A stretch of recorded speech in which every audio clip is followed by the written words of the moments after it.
We'll never be ready. I don't have It HD. takes a little longer every morning to get ready. Got to get the makeup on. More and more as we get more clear. Well, Casey is hanging out with funny cars this morning. That's right, funny cars, dragsters, dragster motorcycles, you name it, we're going to have it for you here at the Rocky Mountain Raceway. Now, the plan was to have some funny fathers come down here, wow us with their jokes, maybe their funny sweaters, but dads didn't want to get up this early. Yeah. And Really? So They're we're not just very funny then. No, I was not like, funny at ha-ha. Yeah. But what we're going to do is we're going to, throughout the morning, we're going to give you chances to win some tickets to the Rocky Mountain Raceway. But I'm here with Mark Pittman. Now, how are you, sir? Doing good. So what are some of the things we're going to see this morning? This morning, one of the things we're going to show you is our local hometown hero, Jack Harris, and his Nitro Funny Car. It's going to be one of the cars to watch on Saturday's Funny Car Fever event. We've also got Top Dragster, Iron Butterfly over there. We have Sportsman, Super Pro, Pro, and Motorcycle Snowmobile. Now let's just put this in perspective, Ron, Mike, and maybe Mary Debbie. I don't know if you're into cars, but like my 300, it has a horsepower of about 220. They said sea level on a good day. This thing right here, almost 3,600 Oh my gosh. horsepower. I think mine has about 85 horsepower. And let me ask you this real quick, Mark, before we send it back. Do you think there's a chance that maybe, I watched Heart Like a Wheel last night, do you think maybe I could race one of these guys? I think you can race Jack, but he'll only let you sit in the car. I don't know about actually driving it. Well, we'll work on that. So coming up, we're live Talk him at into Rocky it, Mountain Casey. Raceway, and your chances to win some tickets to the Funny Car Series happening this Saturday. So we'll see you guys in a bit. All right. I want to put one of those lifts on my Toyota. Yeah. You should. That'd look hot, Ron. It would. Yeah. Fast and the Furious, slow and the stupid. Thanks, See you later, Casey. Well, Salt Lake City Council was Complaining when we're in the 90s. yeah. Hey, we have a funny guy with the funny cars this morning. It's a Yeah. nice combination. Hey, it works for me. We're here at the Rocky Mountain Raceway, where this Saturday, it's the Funny Car event of the year, right, Mark? Definitely the event of the year. And not only do you do the funny cars on Saturday, but you have something that you call the Summit Series. What's that about? Summit Racing ET Series consists of 4 main classes: Super Pro, Pro, Sportsman, and ET Motorcycle Snowmobile. And we have one each out here so you can take a look at them. All right, so right now, Ron, I got a pop quiz for you, superstar. Iron Butterfly had a hit, and I believe it was either the late 60s, early 70s. What was the name of the song? I don't know. I know what it is. Go ahead, then. Is it Inagata Davida? Inagata Davida, look at this. Yeah. The only one that I drums. could name. Yeah, it's like it was the longest song ever. 17 minutes long the song was. And a lot It of really it was was. drums, too. So this is Iron Butterfly, and I'm here with owner and driver Ted. Jed. I tried to read your shirt, but reading's not my strong point. That's good, huh? Yeah. So now, how fast will this go? We run 760s out here in Salt Lake, about 178 miles an hour. 760s. Now that's Greek to me. What do you mean? 7.60 seconds, And how far are you traveling? quarter mile. What's the world record? The well, there's a whole bunch of different classes and stuff, but it's probably like a 442 at 330, like 334, I think. So you're pretty good at math. No, not at all. All right, so this is just one of the things that you can come out and check out. And right now this is the funny car, right, Mark? This is the Nitro Funny Car of Jack Harris. It's a 77 Pontiac Firebird body. And how fast will this do the quarter mile? I would say probably in the 230s, Wow. 230 miles an hour. Toyota Corolla's never been that fast, huh, Ron? Not quite. All right, now we're going to take one quick walk over here to check out this motorcycle and the lovely young lady who drives this. Look at this thing. Is this a bad machine or what? Wow. Now, what is this racing called? This is motorcycle drag racing. This is technically called drag bike. And how fast will this go, Jessica? Is that your name? Because I read it on the visor. Yes, sir. The fastest I've gone in a quarter mile is 880 at sea level down in Sacramento, but I've ran a 9 flat up here. So. Wow. So coming up, we're going to get all these started. The reason why we're not starting anything is because what is it called? Noise ordinance. We got to follow the rules. If you ain't rubbing, you ain't racing. Coming up more at the Rocky Mountain Raceway. Okay. Thanks, Casey. Impressive. Need for speed this morning. Yeah. Boston Slug.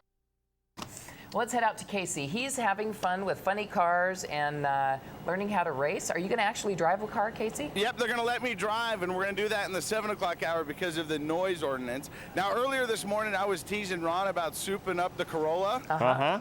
But you know what? That could actually be a reality. I'm here with Bud Price, who has souped up a 1974 260 Datsun Z, correct? Now, look at this thing. How many horsepower does it have now? 526. What did the original have? About 185. So how fast will this do in the quarter mile? My best pass up here has been a 10.98 seconds at 126 and a quarter mile. So when you pull up to a red light and people see your Datsun and laugh a little bit, who really gets the last laugh? Well, that'd be me. That would be you. So you can come out here and check this out. Will you be running Friday? Correct, Friday and Saturday. All right, speaking of Saturday, we had this contest, and we're going to give away some tickets right now. There's a number at the bottom of the screen.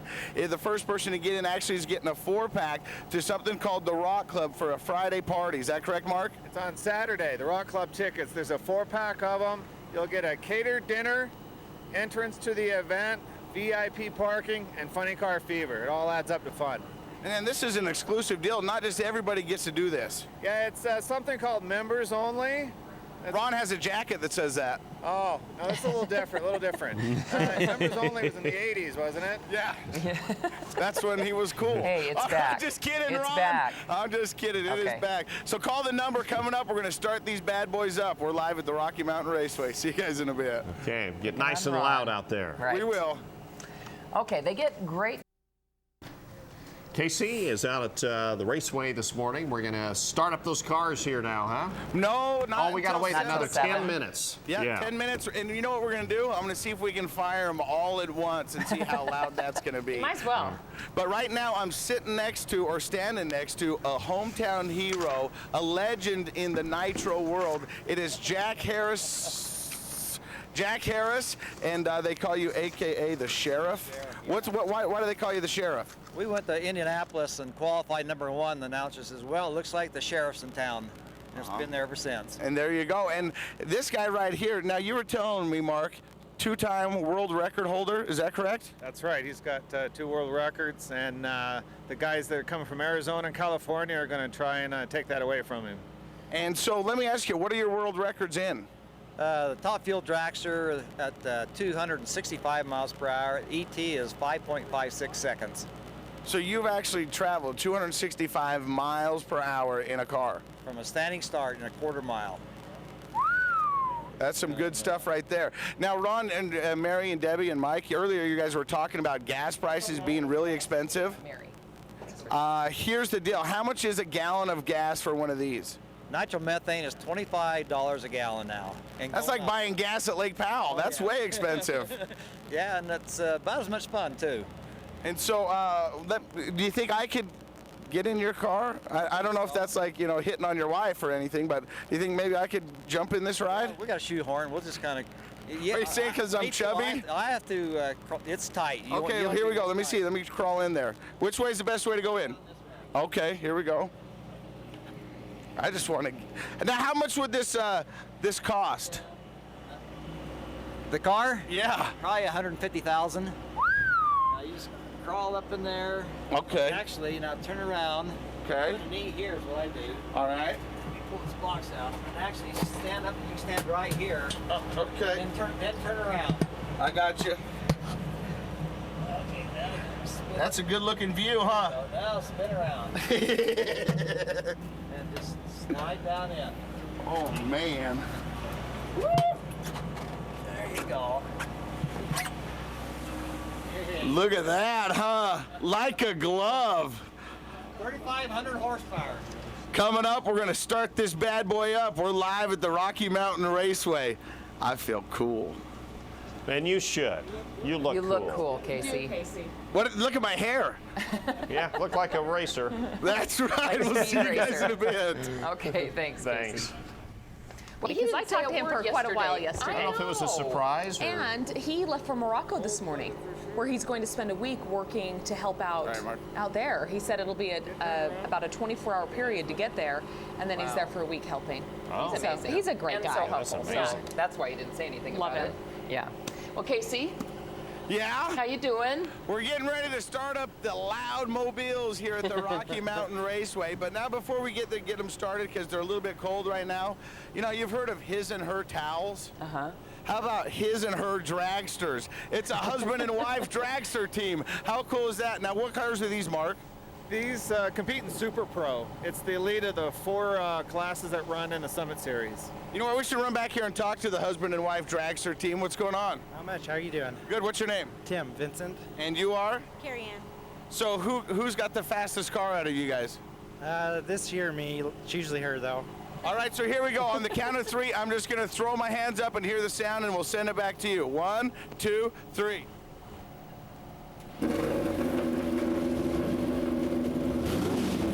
Whoa. There we go. That's the good stuff right there. Coming up more from the Rocky Mountain Raceway. And now he can't hear a word we're saying. Ron, take a cheap shot. It does make you feel good to hear that, doesn't it? Thanks, Casey. Makes you feel like a Can't hear a word. Yeah, my husband got a new exhaust thing on his motorcycle. One of his friends came over and was like, "Can I hear that?" What? Yeah. It's a different mentality than I have. It's called. Talking about the high price of gas, I wonder how that's affecting people who drive hot rods. They probably don't even get a mile to the gallon in those things. Do they, Casey? Let me find out the answer to that question, Ron. Thanks for helping me ask the tough questions. Earlier, we found out that it's $25 a gallon to run this funny car. So how much is that gas per mile? That's 18 gallons per quarter mile. So do the math, carry the 1. Gallons per, That's wow. 36 plus 36, 72. $72 a mile. That's awesome. Wow. 72 right, gallons a mile. Yeah. Wow. That's bad.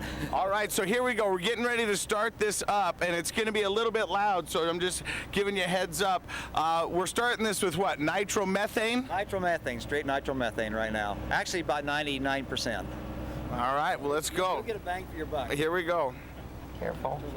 We're going to clean it out first. Okay. They call it clean the motor out. And what are they cleaning it out with? Getting the nitro out of the fuel lines before they actually, you'll see them pull a wire, that turns the magneto on. And why is that important? So you don't blow the blower in your face. That sounds important. That's important. Okay, Ready to explode. here we go. So let's just do it. You walk them through it while they're doing it. Okay, he's going to turn the motor over now, clean it out. Now he's going to reach down and pull the fuel on. Okay. Now he's going to crank it, he'll nod, he'll pull the wire off.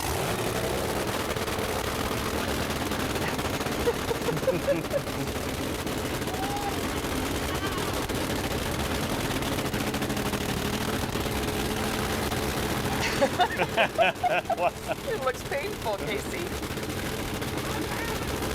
You can't even hear him. It's so loud. Yeah. Oh my goodness, they revved it up. Do it again.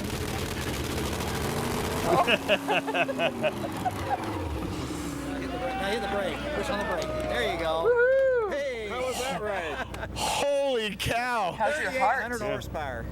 Man, if you want to come see this, there's a number at the bottom of the screen right now. Give it a call. You can get a member of the Rock Club, right? Rock Club membership, 4-pack tickets. This Saturday. Holy cow. You're the man, Casey. I feel like a woman. See you guys in a bit. Just sitting in the car, not even moving, was impressive. Holy cow. Wow. Okay, family or a 4-pack, 973-3300 right now if you want to be a member of the Rock Club for the weekend. Pretty cool. So, Casey, I guess it was probably the vibration along with the sound that just. I don't even know what that means. I feel like a woman, but I don't either.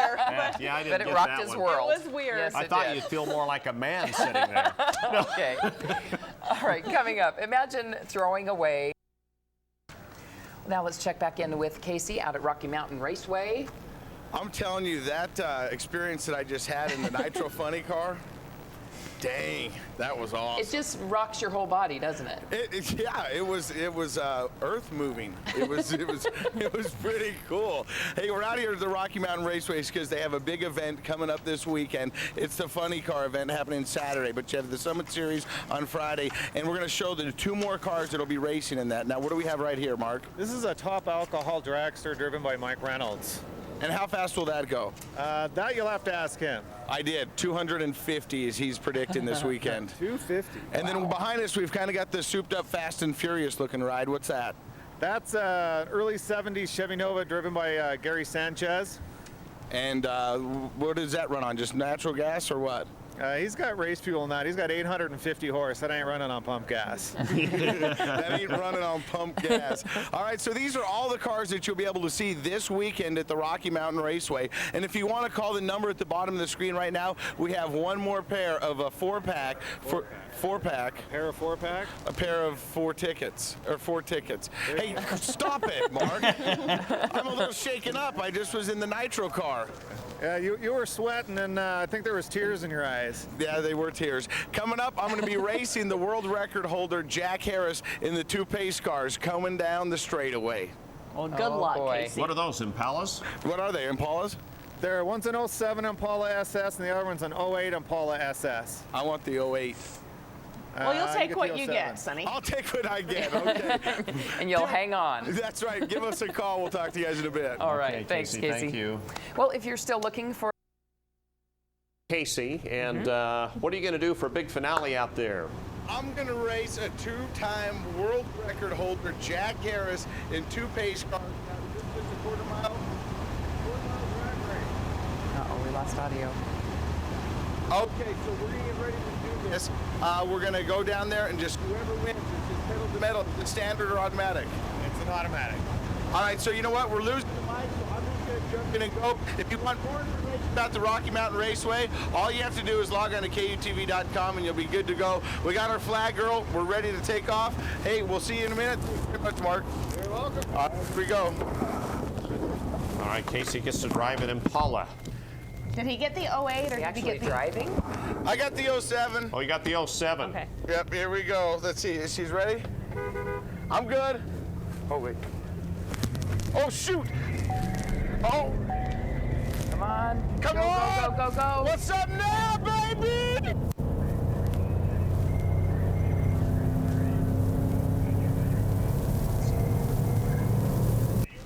See brake lights. Looks like Casey was in the lead there, wasn't he? Well, he'll say he was, whether he was or not, right? Yeah, he'll say he won, even though maybe he didn't. That would be a lot of fun to go out there on the raceway and just kind of test it out a little We bit. didn't see the top speed there, but we'll find out and see how he did if we can find him, if he comes back. Right. I think the track ends there. Well, we'll check back with Casey in just a minute. Stay with us. Able just to wrestle a loose car over the years on the short tracks around the Carolinas and Tennessee. Here comes Kenny Hendrick. This is one of Stanton Barrett's cars. He's Stanton Barrett.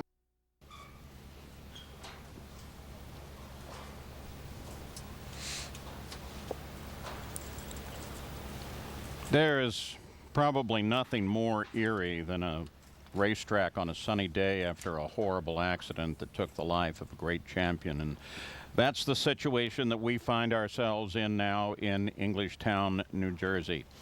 First, it came from the Associated Press. They were noting the New Jersey State Police, who said that Scott Coletta, 46 years old, died as a result of the accident that occurred here at Englishtown while trying to qualify for tomorrow's race.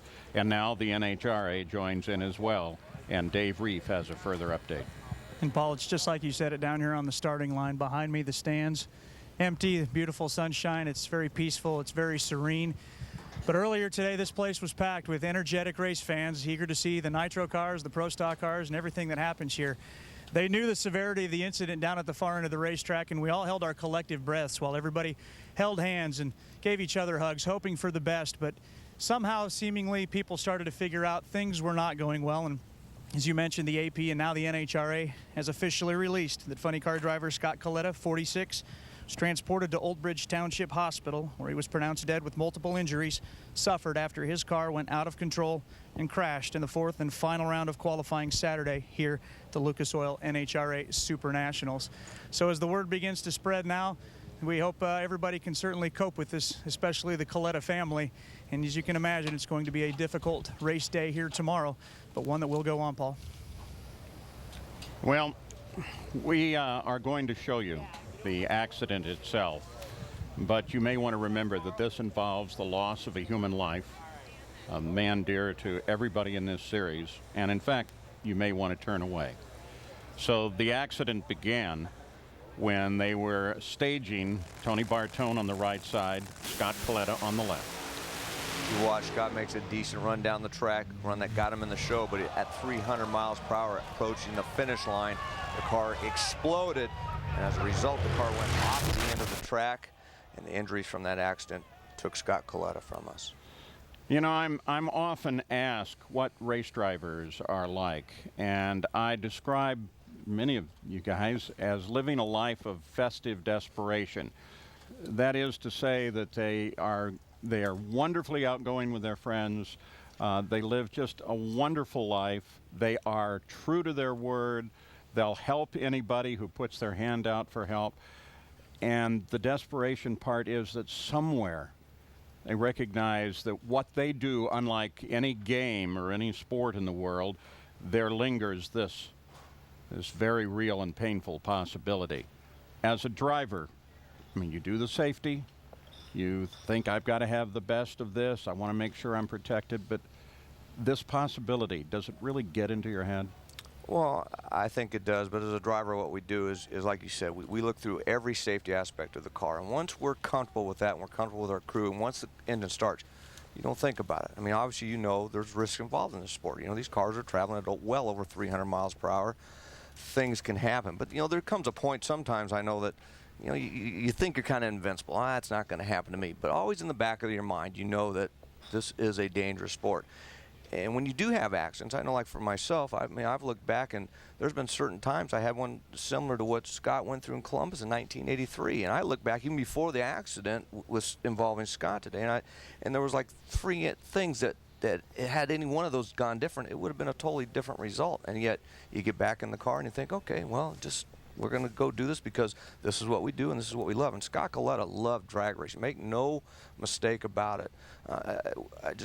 I mean, I hate the fact that he's gone. My heart goes out to his family and his wife and his kids and the entire Coletta family, because that entire organization is a big family. And I can't say enough. I mean, it's tough, but it's drag racing. It's hit us all, and we've been through this before, but still it hits you right in the gut. Scott Coletta began his professional racing life in Englishtown, New Jersey, right here in 1982, 26 years ago. His life ended today at exactly the same racetrack. He was a 2-time champion in the Top Fuel class. And like many great champions, he didn't need to race. He wanted to. The same thing that gave him joy in life snatched it away in a fiery accident during qualifying. Scott retired twice, but he couldn't resist the call of his passion. It can be difficult to understand why this nice man, a husband, a father of 2 boys with plenty of other means, would want to risk it all to race. But for Scott, without racing, life had no meaning. It was his legacy, his extended family, and his life. And now, at age 46, it is over. Gary Gerald. We struggle at times like this to find a way to express our support, our belief in the sport. Many fans have gathered outside the Coletta camp, and they're united in offering prayers and support and courage to Conrad Coletta and to Scott's family and to all of those involved. And it's difficult for any of us to find a way to put it into words. But the thing that amazes me over the years, and unfortunately in my years as a sports announcer and a broadcaster and involved in motorsports, I've had to experience this too many times. But it fascinates me how, as Mike Dunn alluded, there comes a point when a race driver acknowledges the risk. He reconciles that to himself. he accepts it. And he goes on with a ferocity of competition that we just marvel at. If only we could find the same way to accept that. I will fondly remember 2 weeks ago at Joliet, south of Chicago, when Scott Coletta, for the first time in a couple of decades, got to a funny car final. And the 2 times that I had an opportunity to interview him, and to see him cock that blonde head of his, the sparkle in his eyes, the twinkle, and look at you, and you just felt his emotion and his sense of satisfaction coursing through your own body. That's what I take away as I think about a friend that we lost today. Paul? Gary Gerald's thoughts. We'll get the thoughts as we spend our time now considering the life of Scott Coletta and the joy that it brought many of us. And we give our sympathy to his friends, fans, and family. Lucas Oil. Mike Dunn, let's celebrate his life a little bit. 1995, this was taken at Topeka. His dad, proud, Dick LaHaye right there, his son in arms. And that was back in a time where they owned that racetrack. It seemed like every time they showed up, you could pretty much bet they were either going to win or be in the final. And, you know, won a couple of championships in Top Fuel back there with Dick LaHaye. As you look at this 335 career races, like you said, Paulie debuted here in 1982 in Englishtown. 2-time Top Fuel champion. He was a true champion. 94 and 95. He had 18 career wins, 17 in Top Fuel where he had his most success, but he also had that one funny car win before he switched over to Top Fuel in 1989 in Houston. Career round record, 285 wins to 271 losses. And we're going to miss a great champion. And Dave Reef is now over in the Team Schumacher pits, where it seems like many roundtables are going to be breaking out all over these pit areas tonight as we try to remember Scott Coletta. And for a lot of these guys, they're going to remember the moments that we had on the racetrack. For me personally, everything away from the racetrack that unfortunately we can't tell. But believe me, Scott Coletta was a true champion, and he celebrated his life everywhere and all the way along the line. And for you, Gary Scelzi, you know, you've been on the bad side of some incidents like this. When you see something like that and know the realities of it, how does it strike you? Well, you start out by being shocked, and then you start denial, and then you start that you want to blame somebody or something, and then you come to the realization that, you know, we drive race cars that go 330 miles an hour, and we do it every weekend. The hardest part for me is, you know, I've known Scott for a long time, since probably 1984. And a couple years ago, we got stuck in the Charlotte airport, he and Corey and I, his son, and we had a blast. We were stuck there for like 4 hours. And, you know, my wife got to know Scott. My kids got to know Scott. And probably the hardest thing about it all was having a phone call that I had a little while ago with my son.